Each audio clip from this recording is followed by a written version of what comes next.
પોરબંદર જિલ્લાના માધવપુર ગામે પવિત્ર ભાઈ બીજ પર્વ નિમિત્તે વર્ષોથી ઉજવાતા આ પર્વમાં એવી માન્યતા છે કે આજના દિવસે માધવપુરના દરિયા શ્રી યમુનાજી આવે છે એટલે લાખોની સંખ્યામાં શ્રદ્ધાળુઓ સ્નાન કરવા માટે આવતા હોય છે, જેને ધ્યાનમાં રાખીને રાષ્ટ્રીય સ્વયંસેવક સંઘ દ્વારા પવિત્ર પર્વ ઉપર બધા શ્રદ્ધાળુઓને પીવા માટે નિઃશુલ્ક મીઠું પાણી મળી રહે તે માટેનું આયોજન કરવામાં આવ્યું હતું અને શ્રદ્ધાળુઓ માટે અન્ય ક્ષેત્રની સેવા પણ આપવામાં આવી છે.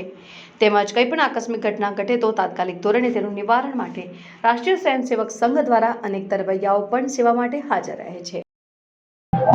માધવપુર શહેરની અંદર ઘણા વર્ષોથી રાષ્ટ્રીય સ્વયંસેવક સંઘ દ્વારા ભાઈ બીજના દિવસે અહીંયા હજારો પબ્લિકો સ્નાન કરવા આવે છે.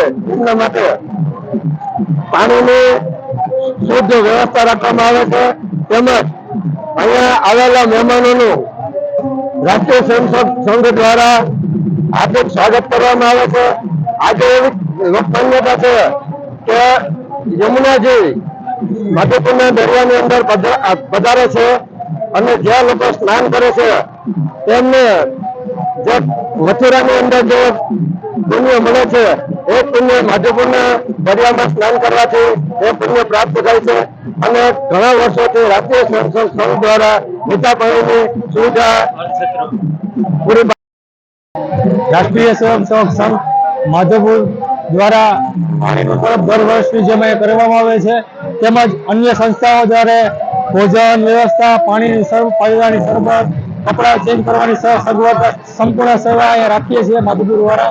અને લાખોની પબ્લિકની અંદર અહીંયા હજારો સંખ્યામાં દરિયે સ્નાન કરવામાં આવે છે. અને આ ભાઈબીજના દિવસે બહુ વધારે મહત્વ છે કે આ દિવસે યમુનાજી ખુદ દરિયાની અંદર આવે છે અને અતિથી ભવ્ય લોકો અહીંયા સ્નાન કરવામાં આવે છે.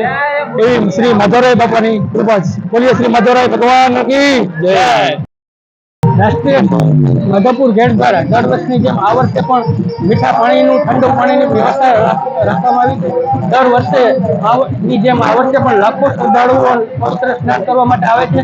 તેને મીઠું પાણી મળી રહે ઉપરાંત માધવપુરના તમામ સ્વયંસેવક ભાઈઓ પડે પગે હાજર રહે છે. કોઈ પણ નાનું મોટું બનાવ બને તો તરત જ મદદરૂપ થાય છે અને કોઈને કોઈ જાતની તકલીફ ન પડે એનું સતત ધ્યાન રાખે છે. એટલે દર વર્ષની જેમ આ વર્ષે પણ અને આવતા વર્ષો પણ ચાલુ જ રહેશે. આ રાષ્ટ્રીય સ્વયંસેવક સંઘની જે સેવાકીય પ્રવૃત્તિ છે તે વર્ષોથી ચાલે છે અને ગામ લોકોનો સંપૂર્ણ સહકાર મળે છે.